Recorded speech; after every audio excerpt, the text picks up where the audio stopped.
Hi friends, ఎలా ఉన్నారు? మనం ఏం తిన్నా, ఎంత ఎక్సర్సైజ్ చేసినా, ఎంత మంచి జీన్స్ మనకు ఉన్నా, ఎంత సన్నగా ఉన్నా, ఎంత లావుగా ఉన్నా, ఎంత ఫిట్గా ఉన్నా కూడా మనం గనక సరిగ్గా శ్వాస తీసుకోకపోతే, అంటే సరిగ్గా బ్రీతింగ్ అనేది మనకు లేకపోతే పైవి ఇప్పుడు మనం మాట్లాడుకున్నవి ఏవి మనకి ఉపయోగపడవు. అది నేను చెప్పడం లేదు, కొంతమంది రీసెర్చర్స్ చెప్తున్నారు. వాళ్ళు చెప్పేది ఏమిటంటే the missing pillar in our health is breathing. ఇదే మనం ఈరోజు తెలుసుకోబోతున్నాం. కొంతమంది సైంటిస్టులు బ్రీతింగ్ మీద ఎక్స్పెరిమెంట్స్ అనేక రకాల టెస్ట్ చేశాక ఏం తెలుసుకున్నారంటే హ్యూమన్ ఎవల్యూషన్ మొదలయ్యాక ఇప్పటికీ మన బ్రీతింగ్ కెపాసిటీలో చాలా దారుణమైన మార్పులు వచ్చాయి అని. ఈ శాస్త్రవేత్తలు ఏమంటారంటే ప్రపంచంలోని 90% మంది, నేను, మీరు, మనందరం ఊపిరి రాంగ్గా పీలుస్తున్నామని, అండ్ ఇది ఎన్నో రకాల డిసీజెస్, హెల్త్ ప్రాబ్లమ్స్ మనకి తీసుకువస్తుంది అని. ఈ లైన్ చదివినప్పుడు నేను కూడా షాక్ అయ్యా.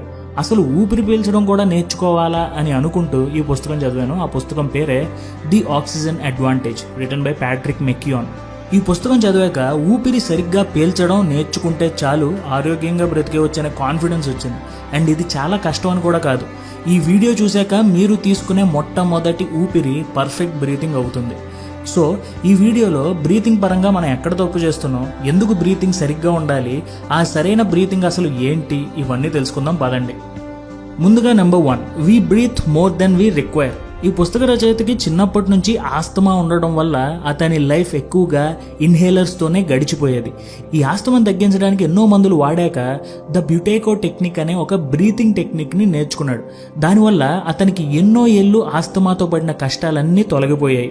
అయితే అతను ఆస్తమా నుంచి బయటపడ్డ బ్రీతింగ్ మీద ఎంతో కృషి ప్రయోగాలు చేసి ఒకటి తెలుసుకున్నాడు. అదేంటంటే సరిగ్గా శ్వాస తీసుకోవడం అనేది ఎంతగానో ముఖ్యమైన విషయం అని.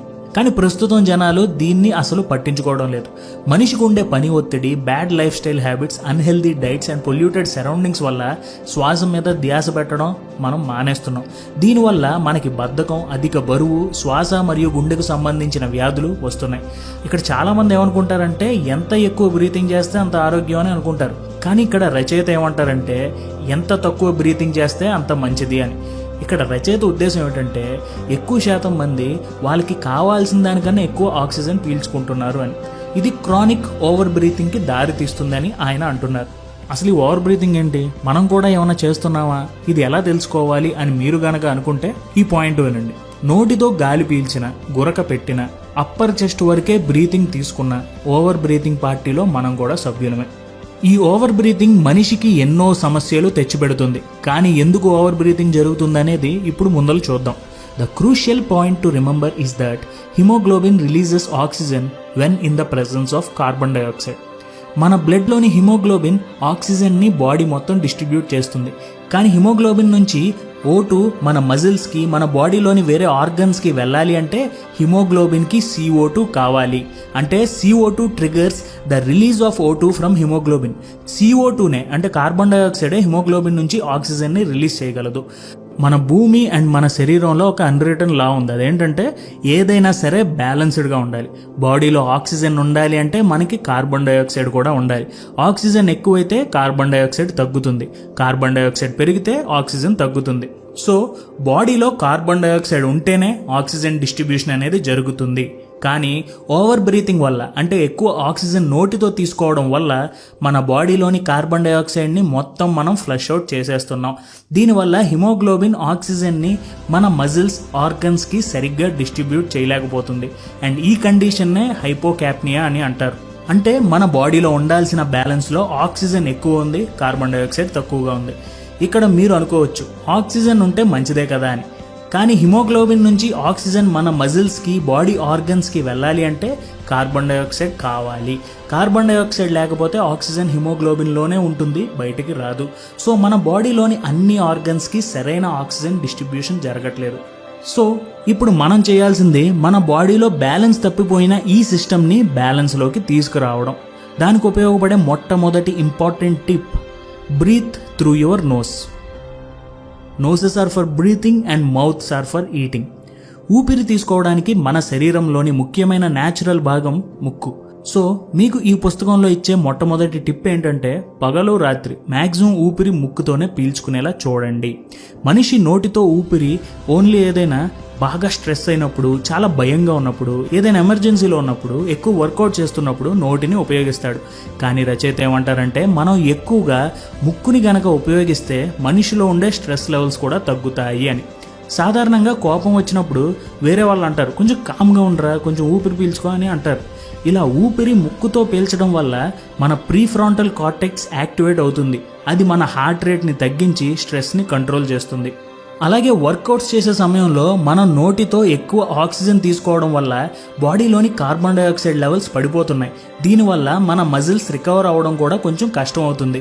సో వర్కౌట్ చేసే సమయంలో కూడా నోస్ని బ్రీతింగ్కి ఉపయోగించాలి అని ఈయన ఉద్దేశం.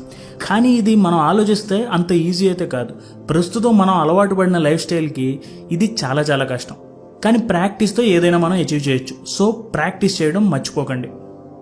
Tip number 2, practice abdominal breathing. మన లంగ్స్ షేప్ని మనం గనక చూస్తే upper part of the lungs కొంచెం నేరోగా, అంటే కొంచెం తక్కువ స్పేస్ ఉంటుంది. కింద పార్ట్ వైడ్గా కొంచెం పెద్దగా ఉంటుంది. కానీ మనం ఎక్కువ శాతం అప్పర్ పార్ట్ వరకే ఊపిరి తీసుకుంటున్నాం. ఇక్కడ ఇంకొక ప్రాబ్లం ఏంటంటే అప్పర్ లోబ్స్ కన్నా కూడా లోయర్ లోబ్స్ దగ్గరే బ్లడ్ ఫ్లో ఎక్కువగా ఉంటుంది. అంటే ఎక్కువ శాతం ఆక్సిజన్ ఈ లోయర్ లోబ్స్ దాకా మనం గనక పీల్చగలిగితే అది బ్లడ్ ఫ్లోలో కలవడానికి ఈజీ అవుతుంది అని. కానీ మనం షాలో బ్రీతింగ్ వల్ల, అంటే పైన బ్రీతింగ్ వల్ల మనం ఆక్సిజన్ని బ్లడ్లోకి ట్రాన్స్ఫర్ చేసే చోట కూడా దాన్ని దెబ్బతీస్తున్నాం. అండ్ ఎవరైతే ఎక్కువ స్ట్రెస్లో ఉంటారో, రకరకాల యాంగ్జైటీస్ ఉంటాయో, వారి ఊపిరి తీసుకునే విధానం కనుక మనం చూస్తే వాళ్ళు కూడా అప్పర్ చెస్ట్ వరకే ఊపిరి తీసుకుంటారు. సో ఈసారి నుంచి ఎప్పుడు బ్రీత్ తీసుకున్నా కొంచెం కాన్షియస్గా, డీప్గా, స్లోగా పొట్ట వరకు, అబ్డామినల్ వరకు పీల్చండి. అది కూడా చాలా క్యాజువల్గా పీల్చేలా ప్రాక్టీస్ చేయండి. తర్వాత ఇక్కడ మనం తెలుసుకోవాల్సిన important point, the effortless breathing. ఈ పుస్తకంలో రచయిత చెప్పిన ఈ ఎఫర్ట్లెస్ బ్రీతింగ్ టెక్నిక్కి మూలాధారం ఇండియన్ యోగా. ఎందుకంటే ఎవరైతే యోగా, ధ్యానం లాంటి కాన్సెప్ట్స్ తీసుకొచ్చారో వాళ్ళకి బ్రీతింగ్ మీద ఎవరికీ లేనంత జ్ఞానం ఉంది అని ఈయన ఉద్దేశం. అంతేకాదు ఈయన ఈ పుస్తకంలో ఏమంటారంటే ఈ మోడర్న్ లైఫ్లో జనాల వ్యవహార శైలి మారింది, కానీ ఒకప్పుడు వారందరూ సరిగ్గానే ఊపిరి తీసుకునేవారని చెప్తున్నారు. మోడర్నైజ్ అయ్యే క్రమంలో జనాలకి స్ట్రెస్ లెవెల్స్ పెరిగిపోతున్నాయి, యాంగ్జైటీస్ పెరిగిపోతున్నాయి. దీనివల్ల షాలో బ్రీతింగ్కి అలవాటు పడిపోతున్నారు. సో ఎఫర్ట్లెస్ బ్రీతింగ్ చెయ్యాలి అంటే మీరు ఊపిరి కేవలం ముక్కు నుంచే తీసుకోవాలి. ఆ శ్వాస కూడా పొట్ట వరకు తీసుకోవాలి. అంటే పొట్ట కొంచెం ఫుల్ అయినట్టు ఊపిరి తీసుకోవాలి. అలాగే ఇక్కడ పొట్ట వరకు ఊపిరి ఇన్హేల్ చేసాక 1 లేదా 2 సెకండ్స్ పాస్ చేసి, అంటే ఊపిరి ఆపుకుని స్లోగా బయటికి ఎక్సేల్ చేయాలి. అండ్ ఈ బ్రీతింగ్ కూడా నార్మల్గా కన్నా కూడా చాలా తక్కువ సార్లు చేయడం మంచిది. అండ్ ఈ బ్రీతింగ్ కూడా మనం కొంచెం తక్కువగా చేయాలి. అలాగే ఒక రిథంలో చేయాలి. అంటే టోటల్గా ఎఫర్ట్లెస్గా ఉండాలి. ఎఫర్ట్లెస్ అంటే చాలా ఈజీగా ఉండాలి. ఇది మరి ఎలా కుదురుతుంది? దీనికోసం మీరు కొంచెం కాన్షియస్గా బ్రీతింగ్ చేయాలి. అంటే మీరు ఇప్పుడు దాకా నోటితో పీల్చేస్తున్నారు, అది మీకు తెలియకపోవచ్చు. కానీ మీరు కొంచెం కాన్షియస్గా మీ ఊపిరి మీద ధ్యాస పెట్టి స్లోగా ముక్కుతోనే డీప్గా స్టమక్ వరకు స్లోగా ఆక్సిజన్ తీసుకుంటాం ప్రాక్టీస్ చేయండి. గుర్తుంచుకోండి, ఎఫర్ట్లెస్ బ్రీతింగ్ అంటే మీ పక్కవాడికి కూడా తెలియకూడదు, అంత సైలెంట్గా ఉండాలి. ముక్కు నుంచి పొట్ట లోపలికి బ్రీత్ తీసుకున్నా కూడా బాడీలో ఎలాంటి మూవ్మెంట్ ఉండకూడదు. అది గుర్తుంచుకోండి. దీనివల్ల ఏమవుతుందంటే మీ బాడీలో O2 అండ్ CO2 బ్యాలెన్స్ ఉంటుంది. ఓకే, మన సంగతి ఏంటి? మన బ్రీత్ ఎలా ఉంది? How is your breath? ఇప్పుడు తెలుసుకుందాం పదండి. దీనికి ఒక టెస్ట్ ఉంది, అదే BOLT score. BOLT score full form ఏంటంటే body oxygen level testing score. మీ బోల్ట్ స్కోర్ ఎలా క్యాలిక్యులేట్ చేయాలి అంటే స్లోగా ఆక్సిజన్ తీసుకుని హోల్డ్ చేసి, అంటే మీ ముక్కుని 2 ఫింగర్స్తో క్లోజ్ చేయండి. ఇలా ఎన్ని సెకండ్స్ ఉండగలరో చూడండి. అంటే మీకు ఆక్సిజన్ తీసుకోవాలి అనే పుష్ వచ్చేసినప్పుడు వెంటనే ఆ ముక్కుని వదిలేయండి, ఆక్సిజన్ తీసుకోండి. ఇలా మీరు గనక కనీసం 20 సెకండ్స్ ఉంటే ఓకే, యావరేజ్ స్కోర్, అంటే ఒక ఎంట్రీ లెవెల్ స్కోర్ మంచిదే అని అనుకోవచ్చు. కానీ మీ స్కోర్ కనుక 30 to 40 ఉందంటే అది ఇంకా మంచి స్కోర్. 20 కన్నా తక్కువ ఉందంటే అదంతా మంచి స్కోర్ కాదు. సో నేను ఈ పాయింట్ చదివినప్పుడు ట్రై చేస్తే నేను ఒక 28 సెకండ్స్ వరకు ఊపిరిని ఆపుకోగలిగాను. సో మీరు కూడా ఒకసారి ట్రై చేయండి. కానీ మీకు ఊపిరి పీల్చాలి అనే కోరిక లైట్గా అనిపించినా వెంటనే వదిలేయండి. అది చాలా ముఖ్యం, గుర్తుంచుకోండి. చివరిగా హౌ టు స్లీప్ బెటర్. ఈ పుస్తక రచయిత మెకియాన్కి నైట్ సరిగ్గా నిద్ర పట్టేది కాదు. నిద్ర లేచాక కూడా చాలా లెథర్జిక్గా ఉండేవాడు. కాన్సన్ట్రేషన్ లెవెల్స్ బాగా ఉండేవి కాదు. ఇది ఒక ప్రాబ్లం అయిపోయింది. కానీ ఇంత పెద్ద ప్రాబ్లంకి సొల్యూషన్ చాలా సింపుల్ అని ఆయన తెలుసుకున్నారు. అదేంటంటే నోరు మూసుకుని నిద్రపోవడమే. నిద్రపోయినప్పుడు మూసుకుని ఉండే నోరు నిద్రలో ఎప్పుడు ఓపెన్ చేస్తామో మనకు తెలియదు. దీనికి ఈయన ఒక టెక్నిక్ కనిపెట్టారు. అదేంటంటే నిద్రపోయే ముందు ఒక పేపర్ టేప్ నోటికి వేసుకుని అంటే లిప్స్ మీద అంటించుకుని నిద్రపోవడం. దీనివల్ల మీరు నోటి నుంచి ఇన్హేల్ చేయడం తగ్గించేస్తారు అండ్ ఎక్కువ నోస్తోనే ఊపిరి తీసుకుంటారు. అండ్ ఎప్పుడైతే ముక్కుతోనే బ్రీతింగ్ చేస్తారో మీకు చాలా మంచి నిద్ర వస్తుంది. సో మంచి నిద్ర అంటే మీ హెల్త్కి, మీ ప్రొడక్టివిటీకి కూడా చాలా మంచిది. అలాగే ఇది చిన్నపిల్లలు, శ్వాస ఇబ్బంది ఉన్న వాళ్ళు ట్రై చేయకూడదు.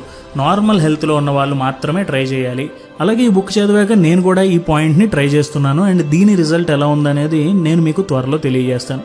సో ఇది ఫ్రెండ్స్, ప్రస్తుతం మనిషి ఆరోగ్యంగా ఉండడం చాలా ముఖ్యం. అన్నిటికన్నా ముఖ్యమైనది ఏంటంటే తన రెస్పిరేటరీ సిస్టమ్ బాగుండడం. సో ఈ పుస్తకం అండ్ ఈ వీడియో దానికి హెల్ప్ చేస్తుంది అని నేను నమ్ముతున్నాను. వీడియో ముగించే ముందు ఒకసారి ఈ వీడియోలో చెప్పుకున్న దాన్ని రివైజ్ చేద్దాం. We breathe more than we require. మనం ఊపిరి తీసుకుంటానికి న్యాచురల్గా ఉపయోగపడే ముక్కు కంటే కూడా ఎక్కువగా నోటితో ఊపిరి పీలుస్తున్నాం. అది ఓవర్ బ్రీతింగ్కి దారితీస్తుంది. Over breathing of oxygen leads to decrease of CO2 levels. So carbon dioxide తగ్గడం వల్ల ఆక్సిజన్ మన మజిల్స్కి, ఆర్గన్స్కి కావాల్సినంత ఇవ్వడం లేదు. సో మన బాడీలో oxygen and CO2 levels balance చేయాలి అంటే మనం బ్రీత్ త్రూ యువర్ నోస్ అంటే నోటితో కాకుండా ముక్కుతో ఏదైతే న్యాచురల్గా గాలి పీల్చడానికి మనకు ఉందో దాన్నే ఉపయోగించాలి. తర్వాత ప్రాక్టీస్ అబ్డామినల్ బ్రీతింగ్. ఊపిరి షాలోగా అప్పర్ చెస్ట్ వరకే తీసుకోకుండా డీప్గా, స్లోగా పొట్ట వరకు బ్రీత్ తీసుకోవాలి. దీన్నే ఎఫర్ట్లెస్ బ్రీతింగ్ అంటారు. ఈ బ్రీతింగ్ టెక్నిక్ని మీ పక్కన ఉండే వాళ్ళకు కూడా వినపడకుండా చాలా స్మూత్గా, ఎఫర్ట్లెస్గా చేసేయాలి. ఇది మీరు ప్రాక్టీస్ చేయాలి. అలాగే BOLT score, body oxygen level testing. దీని ద్వారా మీరు కూడా మీ ఆక్సిజన్ లెవెల్ని టెస్ట్ చేసుకోవచ్చు. మినిమం 20 సెకండ్స్ ఉండాలి. అలాగే 30 and 40 ఉంటే ఇంకా మంచి స్కోర్ అని ఈ పుస్తకంలో చెప్తున్నారు. చివరిగా మీకు నిద్రపోవడంలో కనుక ఇబ్బంది ఉంది అంటే ఒక పేపర్ టేప్ తీసుకుని పెదాలపై అంటించుకుని నిద్రపోండి. దీనివల్ల ఎక్కువ ఆక్సిజన్ ముక్కు నుంచే తీసుకుంటారు. ఓవర్ బ్రీతింగ్ చాలా వరకు కంట్రోల్లోకి వస్తుంది. సో ఇది ఫ్రెండ్స్ ద ఆక్సిజన్ అడ్వాంటేజ్. ఈ పుస్తకంలో ఇలాంటివి ఎన్నో మనకి చెప్పారు. సో ఆ పుస్తకంలో చెప్పిన అన్ని విషయాలు ఈ వీడియోలో కవర్ చేయలేం. సో ఇంకా ఈ బ్రీతింగ్ గురించి మీరు తెలుసుకోవాలి అంటే ఈ పుస్తకం కొనండి, చదువుకోండి. మీకు డెఫినెట్గా ఉపయోగపడుతుంది. లింక్ డిస్క్రిప్షన్లో ఉంటుంది. అండ్ ఈ వీడియో మీకు ఎలా అనిపించింది అనేది మాకు కామెంట్స్లో తెలియజేయండి. Thank you for watching our videos. జై హింద్.